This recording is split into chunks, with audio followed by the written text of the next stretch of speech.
Eu sou Ives Rudner Schmidt. Nasci na cidade de Taubaté, estado de São Paulo, a 9 de junho de 1933. Nasci no coração da cidade de Taubaté. Eu nasci na Rua Visconde de Rio Branco, atualmente número 490. A casa que eu nasci já foi derrubada e hoje tem um sobrado, que aliás, papai que mandou construir. Mas depois vendeu. E hoje é uma casa comercial. Portanto, nasci no coração de Taubaté, é por isso que eu amo Taubaté. Nunca fui um aluno de primeira dos cursos fundamentais. Era um aluno médio. Não demonstrava muita inteligência, nem genialidade, não fui um menino precoce, nada disso. Fui uma criança igual a tantas outras.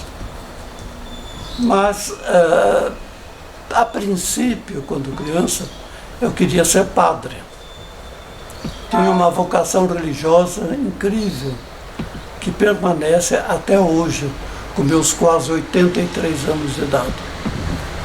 Mas minha mãe era muito inteligente, uma professora fabulosa, grande educadora.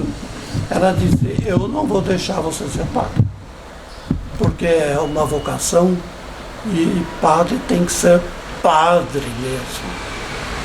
Quando você for maior, que naquele tempo, a maioridade era 21 anos. Mamãe dizia, depois dos 21, se você quiser ser padre, você vai por conta própria. Daí você é maior, é dono do seu nariz. Mas eu fui tendo uma tendência musical que eu não sei porquê.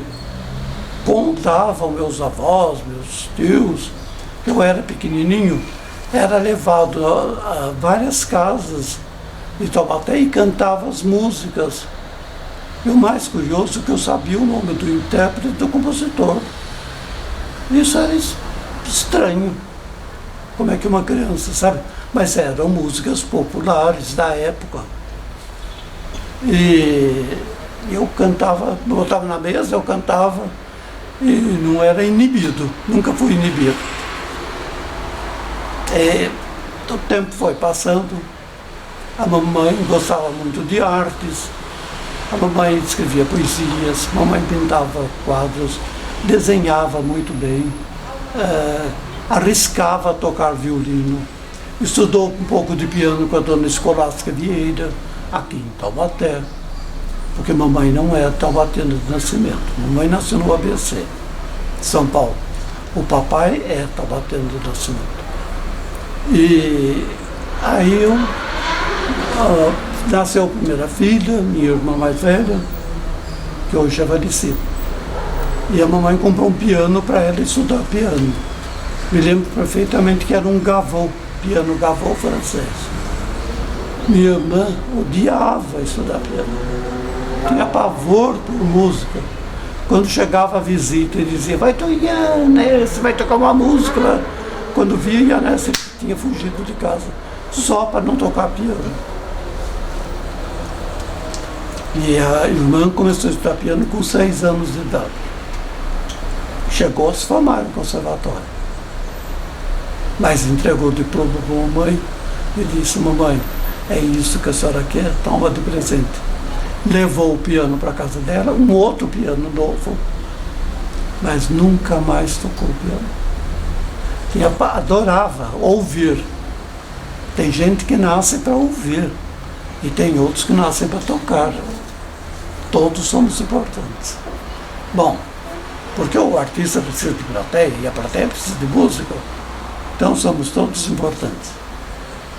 Aí quando chegou em 1948, a mamãe queria que eu comecei a estudar piano em 1942. Comecei a estudar piano, mas evoluí muito depressa. Um ano depois, num recital do TCC, Taubaté Country Club, eu toquei em público pela primeira vez, um mês depois, uma sonatina de Clemente. Eu era fora de série mesmo. Aí, mas tinha uma loucura pro piano, como eu tenho até hoje. Aí a mamãe nos levou a São Paulo para nos prepararmos para prestar o vestibular para o conservatório. Porque o conservatório, não sei, pouca gente sabe, é faculdade, é nível superior, com registro no MEC e tudo. E o povo não tem cultura, não sabe, os que não têm cultura. Porque o conservatório, você vai estudar piano, é um instrumento. Mas tem 8, 10 matérias cada ano. Nós temos até ciências físicas, biológicas aplicadas à música. Nós temos pedagogia musical. Nós temos harmonia, análise harmônica, teoria, solfejo, história da música, folclore musical. Isso são matérias complementares do curso superior de música. Fora regência e composição. A princípio, em 1948, eu e minha irmã ainda morávamos em Taubaté. Mas íamos para São Paulo, passava a semana inteira lá, em casa de amigos e parentes, para tomarmos aulas particulares com o maestro, que se chamava Samuel Arcanjo dos Santos. E ele nos preparou. Em 1949, nós prestamos vestibular e entramos no conservatório. Minha irmã para o 8º ano, e eu não fui mais adiante, porque eu não tinha idade para cursar faculdade. Até então começou a idade mínima, do 21 passa para 18. Passamos a morar em pensões em São Paulo.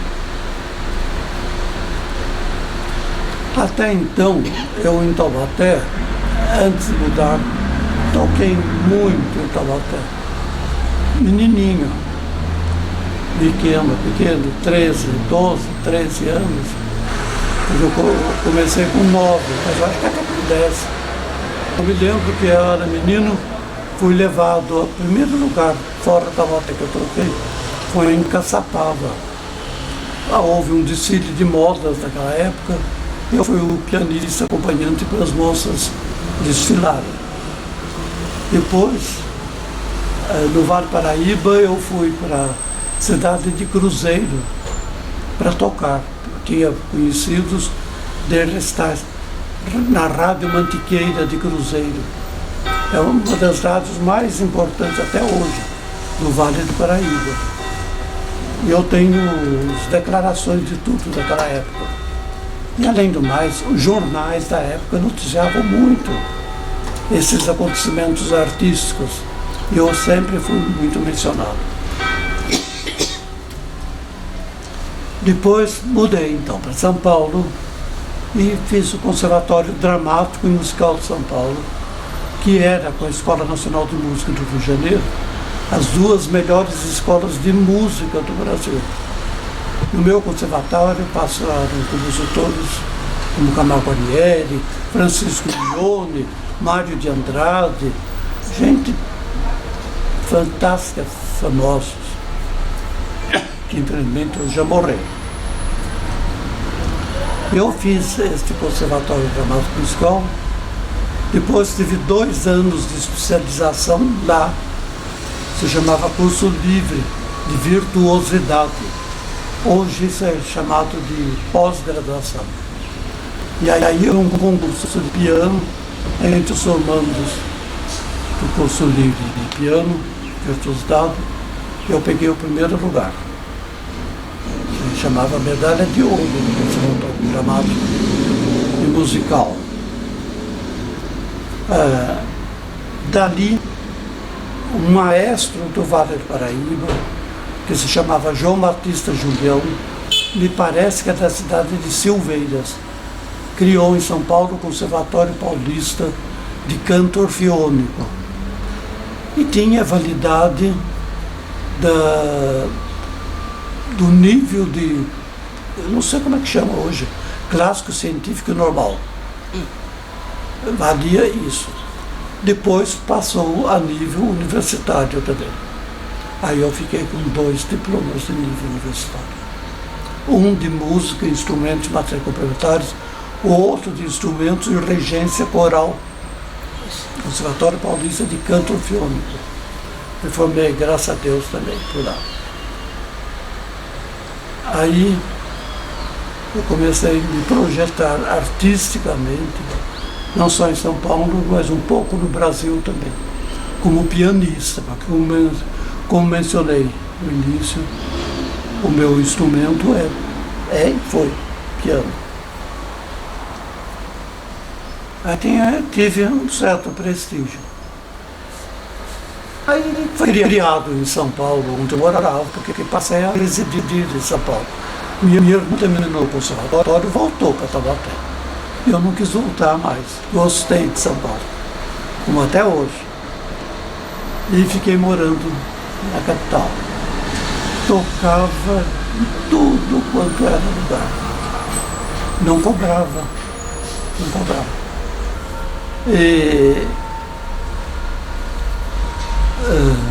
no conservatório eu conheci umas moças que frequentavam um teatro infanto-juvenil em São Paulo. O teatro se chamava Teatro Leopoldo Frois. Esse teatro era municipal, pertencia à Prefeitura de São Paulo. Eles montavam peças infantis, teatro infanto-juvenil.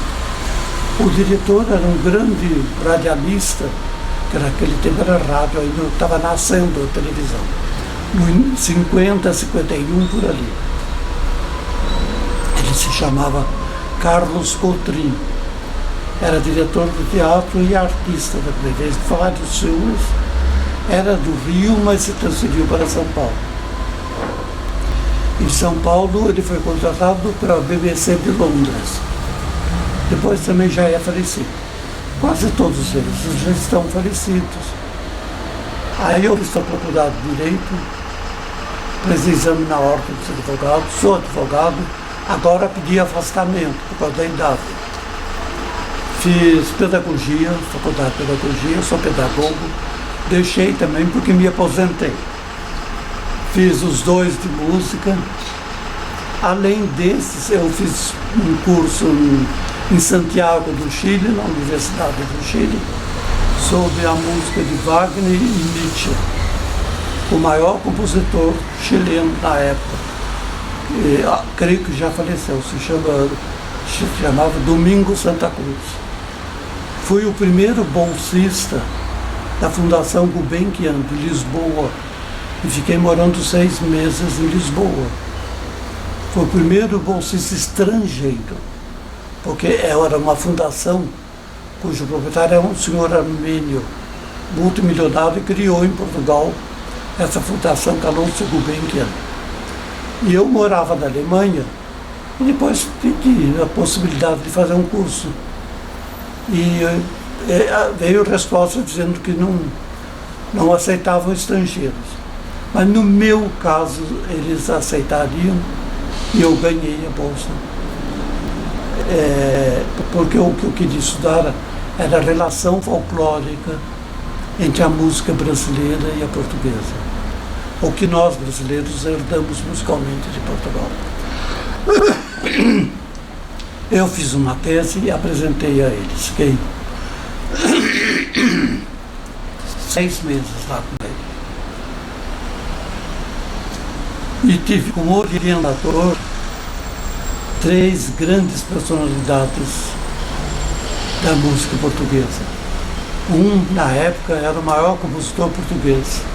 Se chamava Fernando Lopes Graça. Foi meu orientador. Outro era Virgílio Pereira. E o outro se chamava Jorge Dias. Esses são meus orientadores. Em Portugal.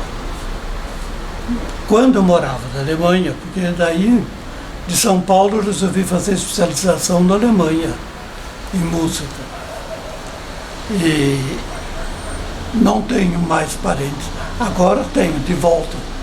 Mas na época eu não tinha parentes na Alemanha. E fiquei na Alemanha e fiz Hamburgo Volkshochschule, quer dizer, escola de música, Escola Superior de Música do Povo. Era uma universidade popular, não era do governo. E a minha orientadora na Alemanha era mulher, se chamava Friedel Holland. E de lá, depois voltei, daí foi com a bolsa de estudo para Portugal. E de Portugal, eu acho que a familiaridade idiomática, eu tive vontade de voltar para o Brasil, saudades do Brasil. Aí voltei para o Brasil. Depois de todos esses cursos na Europa. E no Brasil, eu tive professores fantásticos. Ele me dava orientações, me arrumava escolas para lecionar, palestras remuneradas, concertos, recitais. No conservatório eu fui aluno de Rossini Tavares de Lima. Rossini Tavares de Lima foi aluno de Mário de Andrade. Mário de Andrade, todos conhecem, de grande escritor paulistano, homem que, modo de dizer, tocava certos instrumentos, fazia de tudo também, quase ninguém. E ele deixou Rossini Tavares de Lima um dos grandes folcloristas do Brasil. E eu fui orientado pelo Rossini Tavares de Lima. Em 1953, houve um congresso de folclore nacional em Curitiba e eu apresentei uma tese com um rapaz, colega meu, chamado João Rabassal, e fomos nomeados ou admitidos como membros da Comissão Paulista de Folclore, neste congresso de Curitiba, onde a nossa tese foi aprovada. A tese era o Moçambique, a dança do Moçambique, de Taubaté e Redenção da Serra. Aí começou meu entusiasmo pelo folclore. Ao mesmo tempo, eu estava iniciando a fazer composiçõezinhas. Eu era pianista, não era compositor, mas como teatro infantil, Leopoldo Froz queria que eu fizesse musiquinhas, trilha sonora para as pecinhas infantis de teatro. Eu fiz despreocupadamente algumas musiquinhas de acompanhamento, mas não tinha pretensão. Mas aquilo foi crescendo dentro de mim.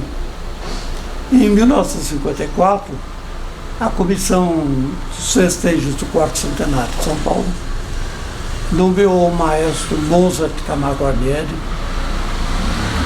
para fazer um curso de composição para os que quisessem se dedicar à composição. Eu prestei o concurso, passei para reduzir. Fiquei estudando com o maestro 1 ano e meio. Dali depois eu fui embora para a Europa e larguei o maestro.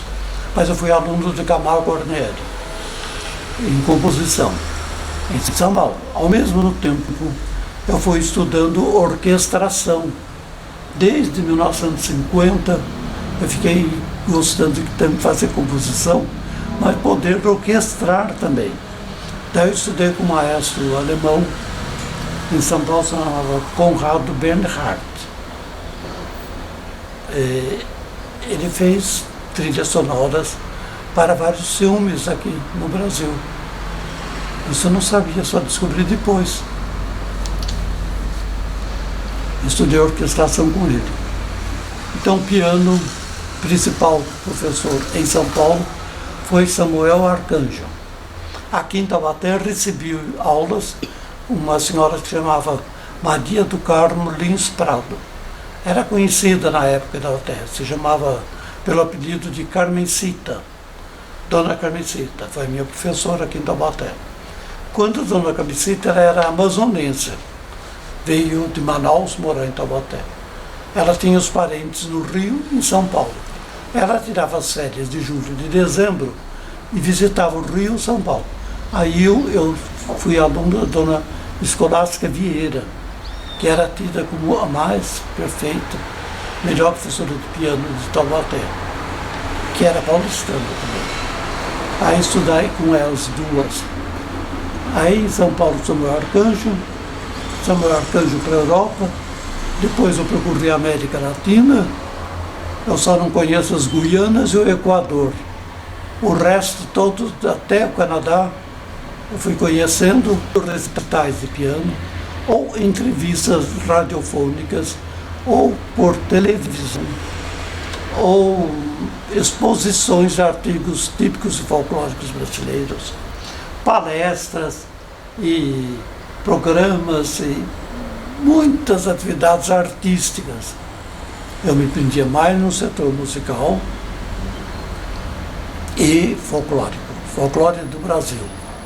Em 1950, eu tive que ser emancipado, porque eu fui nomeado diretor do Conservatório de São Paulo e não tinha idade para ser diretor do Conservatório. Então meus pais me deram a emancipação. Em 51, juntamente com esse caso, eu fundei em São Paulo a Associação Brasileira de Jovens Compositores. Tinha que ser maior de idade também, então juntou com a emancipação. 50, 51, meio a meio. Aí fui emancipado aí, por causa disso. Uma emancipação para os dois casos. O conservatório que eu fui diretor artístico em São Paulo chamava Conservatório Musical Francisco Manuel da Silva. Ficava no Bom Retiro, na Avenida Rudiguet, ou Rudig. Isso em início de 50, para não ser tão preciso datas. Em 54, em 53, fui lecionar já em vários conservatórios ou escolas de música. A principal foi a Academia Paulista de Música. Eu tive alunos fantásticos. Então, pasmem, foi meu aluno nesse conservatório, João Carlos Martins. Foi meu aluno, não de piano, de pedagogia musical. Ele, o irmão dele, José Eduardo Martins. E o outro irmão dele, que é muito meu amigo, é o meu xará, chamado Ives Gandra da Silva Martins, que é esse jurista famoso que aparece na televisão. É uma família muito importante em São Paulo, o Gandra da Silva Martins. Teve a outra, que vocês vão ficar bobos sabendo, foi minha aluna, se chama Vera Holtz. Vera Holtz foi minha aluna de piano. De todos os milhares de alunos que eu tive, a Vera Holtz é a única que diz em todos os programas, para jornais, rádio e televisão, que ela foi minha aluna de piano no Conservatório de Tatuí.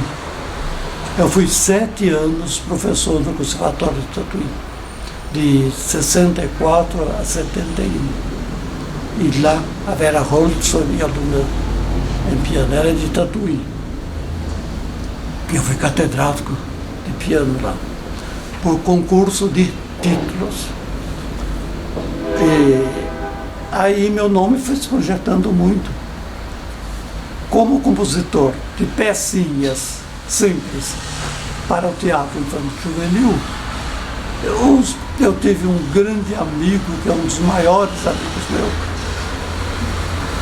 recentemente falecido, eu acho que um ano e meio mais ou menos, foi presidente da Academia Paulista de Letras e presidente do Instituto de Histórico e Geográfico de São Paulo. O escritor chamado Hernani Donato. Ele foi um dos maiores amigos meus. E ele fez o roteiro para um filme em São Paulo chamado Se a Cidade Contasse. Todo aquele movimento artístico do 4º Centenário de São Paulo. Foi filmado em 1954 e a trilha sonora total do filme, com músicas de minha autoria. A orquestra foi a antiga orquestra da Rádio Gazeta de São Paulo. Porque naquele tempo não havia televisão, apareceu em 50, 51 a televisão, mas estava novinha. As emissoras de rádio, inclusive a Rádio Taubaté, tinha conjuntos musicais, tinha orquestras de nível sinfônico. E a orquestra da Rádio Gazeta de São Paulo era uma das primeiras de São Paulo. O regente era Armando Belardi, mas o regente das minhas músicas foi outro compositor chamado Teodoro Nogueira, de São Paulo, de Santa Rita do Passa Quatro, já falecido. E fui tocar na minha vida. Bom, depois fui contratado para fazer outro filme chamado Acidentes Não Acontecem. O primeiro filme, Se a Cidade Contasse, os artistas foram Eva Vilma e o João Herbert. Eles não eram nem namorados. Foi aí que eles se conheceram, namoraram, noivaram, casaram. Depois ela se separou e casou-se com o Carlos Zara. E ele casou-se com outra. Ele já faleceu. Tanto o Carlos Zara como o João Herbert já são falecidos. E a Eva Vilma tem a minha idade. É de 1933 também. Linda, era maravilhosa. E ela estudava balé, ou balé. Dançava muito bem, balé clássico. No filme ela era uma bailarina. E ele um rapaz que se apaixonou por ela. Nos festejos originais do 4º Centenário de São Paulo. Esse filme é um semi-documentário. E a música foi minha. Aí começaram a aparecer outras oportunidades no cinema. Tem músicas minhas para um documentário chamado Jacuí, da uma índia lá da Ilha do Bananal, casada com aqueles Vila Aurélia, aquela gente, Vilas Boas, sabe? Ele casou-se. Foi um grande nome do Brasil. Um homem tão importante casou-se com uma índia. Agora, recentemente, eles utilizaram composições minhas num filme documentários, curta-metragem, Falso Profeta. É uma coprodução belgo-brasileira. Então, até pouco tempo já tinha atividades no cinema. Apareceu em outros filmes também. Então, essa foi a minha participação no cinema. Mas eu tenho aí 2 livros especialistas, os livros, em cinema brasileiro, e onde eu sou mencionado, e os filmes são mencionados, os artistas, diretores e roteiristas. E praticamente quem me introduziu no cinema foi o Hernani Donato, grande escritor. Ele é autor de Chão Bruto, um livro famoso, e a Revolução de 32. Eu tenho aí comigo toda a correspondência dele para mim, em álbum. São mais de 100 correspondências. Como eu tenho outras também, como pessoas taubatanas que me deram um empurrão artístico na minha vida. Eu posso dizer para vocês que meus grandes amigos e empurrões, que eu tenho com muito carinho, um deles é Gentil Camargo, o outro é Cecília de Ambrógio, a Lígia Fumacado, a Maria Morgado, Dom Francisco Borja do Amaral. Olha, são tantos que me desculpem aqueles que eu não me lembro. Mas em Taubaté, Evandro Campos, políticos, a Judite Mazella, de todos. O pai se chamava Ulisses Carlos Schmidt. Era professor de inglês, foi morar 1 ano nos Estados Unidos para aperfeiçoar-se em inglês. Foi ele que recepcionou Glenn Ford de Hollywood aqui em Taubaté e em Tremembé, na Fazenda Maristela. Papai era o intérprete. Papai fundou uma escola de fotografia, mas antes, a primeira escola de fotografia de Taubaté, fundada em 1930, foi a minha mãe. Mamãe fundou a Escola Remo de Taubaté em 1930. Por essa escola passaram várias personalidades importantíssimas de Taubaté, em todas as profissões de diversas tendências. Quando foi criada a Escola de Comércio de Taubaté, tinha 10 homens importantes da sociedade e da cultura taubateana. E uma única mulher, essa única mulher foi minha mãe. Mamãe foi a primeira mulher a sair à noite para dar aulas, porque naquele tempo falavam mal de mulher que trabalhava à noite. E a mamãe ia dar aulas no Instituto de Comércio de Taubaté, na Rua das Palmeiras. Ainda existe, se não me engano, hoje é uma faculdade da Unital. Eu não sei, pegado a Academia Taubatéense de Letras. Mamãe lecionava lá. Sofreu muito, coitada, com os próprios colegas e alunos, porque a mamãe era filha de alemães, pai e mãe. E era justamente no tempo da guerra. E o Brasil, quando declarou guerra à Alemanha, os alemães, italianos e japoneses eram mal vistos.